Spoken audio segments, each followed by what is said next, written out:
देखो current affairs पढ़ने का तरीका वही है, फिर डेली आपको फिर वही बात दोहराएंगे, डेली पढ़ना है।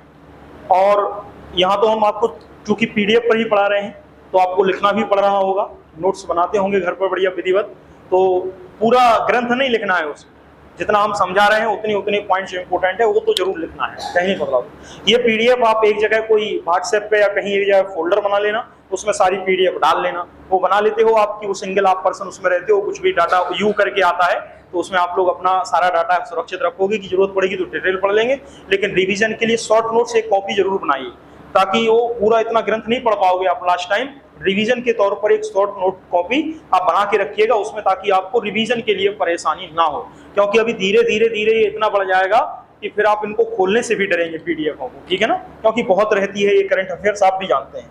चलिए, और साथ में पढ़ते रहिएगा, डेली आपको करंट अफेयर्स पढ़ने की आदत डालनी पड़ेगी, डेली का डेली पढ़िए, जितना हम पढ़ा दिया वो तो पढ़िए, लेकिन शुरुआत वाला है, हमने कहा सुबह अगर आप उठते हैं तो जैसे उठे ना तो उठ के भागो मत, कॉपी बगल सिराने रखे रहो और पहले देख लो कि हमने पूरा करंट अफेयर शुरू से लास्ट तक क्या पढ़ा, याद मत करो, बस रिवाइज हल्की सरसरी नजर से देख लो, तुरंत पठन, डेली यही काम करो, वो अपने आप याद होती रहती है, धीरे धीरे पढ़ते रहते हो आप। चलिए समझना जरा, ये कल हमने आपको पढ़ाया था, ये ज्यादा ही कुछ चर्चा में है, जनरेशन गैप, जनरेशन जो है वो तो हो सकता है यहाँ से पेपर में प्रश्न देखने को मिले, तो हम कोई पॉइंट नहीं छोड़ना चाहते।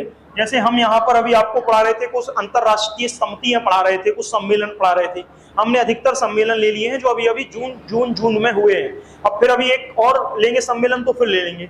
अब इसके बाद ये थोड़ा जनरेशन वाला निकल के आया है, जो चुनाव पड़े थे कि कहाँ कहाँ सत्ता का परिवर्तन हुआ है, कहाँ सत्ता बदल दी गई है, तो उनमें बहुत बहुत जगह इन जनरेशन का क्या रहा है, आपका काम रहा है, तो उस वो पूरी सत्ता परिवर्तन आज देख ले रहे हैं कि कहाँ कहाँ अभी 2 जनवरी से लेके जून 2026 तक कहाँ कहाँ शासन सत्ता बदल गई, नेपाल में कौन, बांग्लादेश में कौन, मेडागास्कर में कौन, या आपका कोई अन्य देश है तो वहां पर कौन, मतलब सभी जगह जहां जहां सरकारें बदली हैं तो उनको देख लेते हैं। फिर इसके बाद जो इसका सबसे हार्डेस्ट पॉइंट है, कहने का मतलब है जो याद करने वाला पॉइंट है, उस पर चर्चा करेंगे।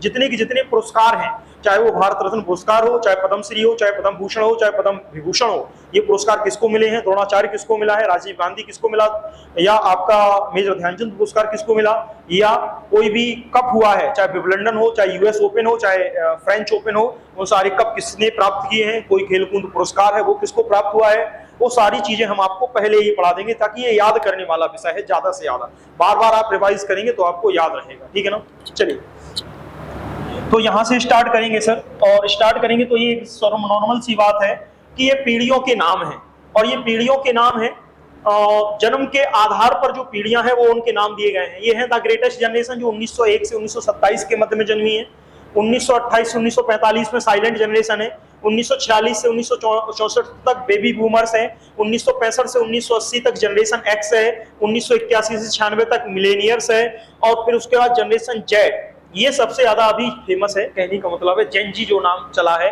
तो 1997 से 2012 ये आपकी जनरेशन जेड है, अल्फा 2013 से 24 और जनरेशन बीटा 2025 से 2039 के बीच में जो है वो सरवाइव करेगी, ऐसा अनुमानित है। अब एक एक करके इनको हमने शॉर्ट में लिया है, ये रही पूरी की पूरी पीढ़ी, चाहे वो जैन बीटा हो, हमने ऊपर से उठाया है, ऊपर से का मतलब है टॉप लेवल से, जैसे कि ये जैन बीटा का मतलब जिनका जन्म अनुमानित है कि 2025 से 2039 के बीच में होगा, वो किस जनरेशन के अंतर्गत आएंगी, जनरेशन बीटा के अंतर्गत आएंगी।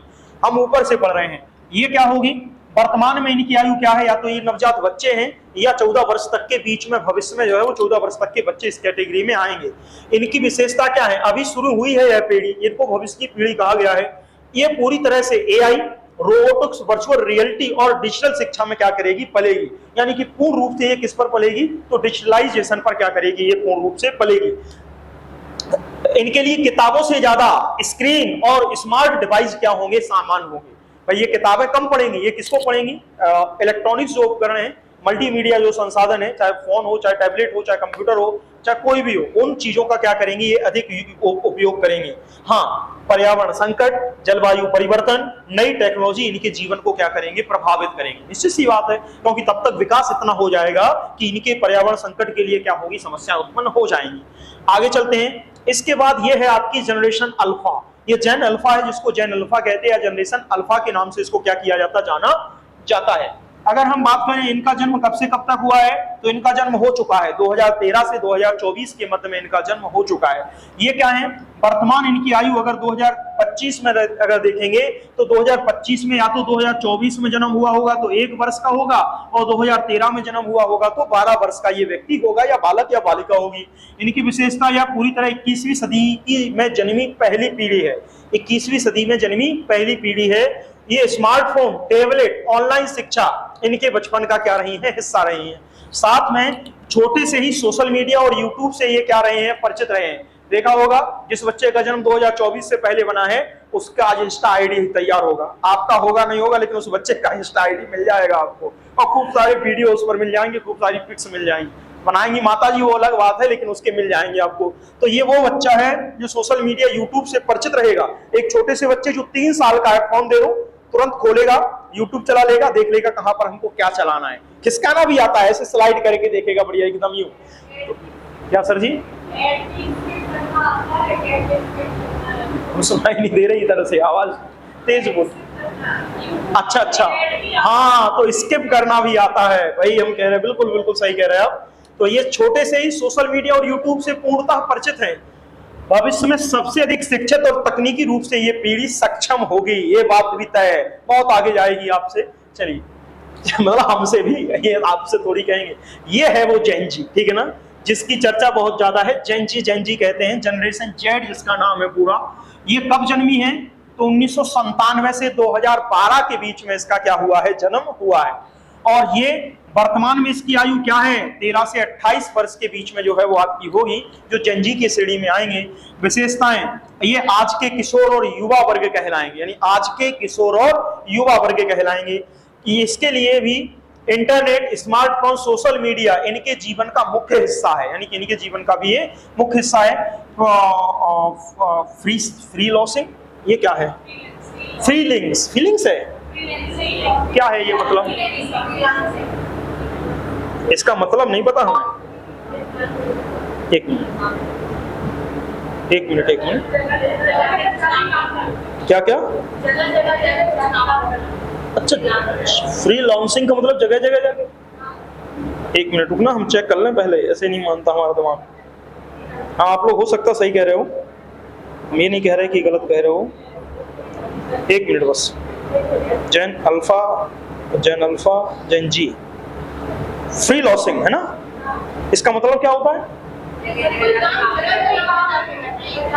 अच्छा एक जगह स्थिर नहीं, ठीक है, इसका मतलब हमें बिल्कुल भी आइडिया नहीं है इसका, ठीक है।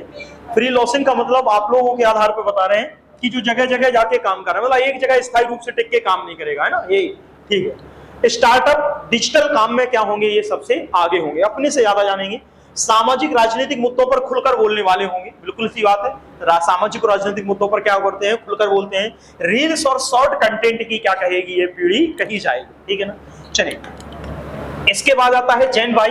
इनका जन्म 1981 से 96 में हुआ है, जो मिलेनियल्स के रूप में जाने जाते हैं, जेन वाई जिनको कहा जाता है। यह पीढ़ी इंटरनेट के उदय के साथ बड़ी हुई। जब जब इंटरनेट का उदय हो रहा था उसी के साथ इनका भी क्या हो रहा था, विकास हो रहा था। नौकरी और परिवार ये दोनों संभालने वाली पीढ़ी है, मतलब नौकरी भी संभालेगी और परिवार भी संभालेगी। Online shopping, e commerce, work from home, इन्हीं के जमाने में क्या हुए हैं, लोकप्रिय हुए हैं, जब से कोविड आया है तब से, ठीक है ना। शिक्षा, कैरियर, जीवन शैली में ग्लोबल सोच अपनाने वाली है, और साथ में अभी यह पीढ़ी समाज और परिवार की क्या है, बैकबोन है, यानी कि रीढ़ है, ठीक है। चलिए फिर बात करते हैं यहाँ जनरेशन एक्स। तो जनरेशन एक्स का मतलब क्या, जो 1965 से 1980 के मध्य में जन्मी है। वर्तमान आयु 2025, यानी कि इनकी 45 से 60 वर्ष है। इनके जमाने में रेडियो, टीवी, शुरुआती कंप्यूटर का जमाना था। ये पूरा का पूरा बड़ा वाला कंप्यूटर जो है वो चलता था। स्थिर नौकरी, परिवार, जिम्मेदारी पर इनका ध्यान था। यह पीढ़ी तकनीकी को अपनाती है लेकिन परिवर्तन से जूझी भी रहती है, यानी कि थोड़ा बहुत चेंज होता है तो वो थोड़े बहुत परेशान हो जाती है, अब हम कैसे करेंगे इसको। यह नेतृत्व तो निर्णय लेने की पीढ़ी है, यानी कि अभी भी नेतृत्व तो निर्णय कौन लेगा, यही पीढ़ी लेगी। बात समझ पाए, आपके निर्णय भी अभी किनके अधीन रहेंगे, इन्हीं के अधीन रहेंगे। चलिए, ये आ गए बेबी बूमर्स। अब बेबी बूमर्स का मतलब क्या, जो 1946 से 1964 के मध्य में है। इनकी वर्तमान आयु 61 से 79 वर्ष है। इनकी विशेषता युद्ध के बाद जन्मी पीढ़ी है। युद्ध के बाद जन्मी पीढ़ी है, कहने का मतलब है 1946 और 1964 के बाद, युद्ध का मतलब द्वितीय विश्व युद्ध के बाद, कड़ी मेहनत, बचत, अनुशासन इनकी पहचान है। टेक्नोलॉजी धीरे धीरे जुड़े हैं, लेकिन पारंपरिक जीवन शैली इनको अधिक प्रिय है, यानी कि पारंपरिक जो लकीर का फकीर यानी कि पुरानी जीवन शैली इनको अधिक प्रिय है। कई अब सेवानिवृत्त हैं और परिवार में मार्गदर्शक की भूमिका क्या कर रहे हैं, निभा रहे हैं। तो ये आपके क्या कहलाएंगे, बेबी बूमर्स कहलाएंगे। तो इसका दो और पीढ़ियां रह गई, हमने कोई नहीं छोड़ा। साइलेंट जनरेशन, ये क्या है, ये साइलेंट जनरेशन है। इनका जन्म 1928 से 1945 के मध्य में हुआ है, यानी कि द्वितीय विश्व युद्ध के पहले। इनकी आयु वर्तमान में 80 से 97 वर्ष है। 2025 के डाटा के अनुसार यह संयमित है, अनुशासित जीवन शैली जीने वाली पीढ़ी है। युद्ध, संघर्ष, कठिनाइयों का सामना इन्होंने किया है।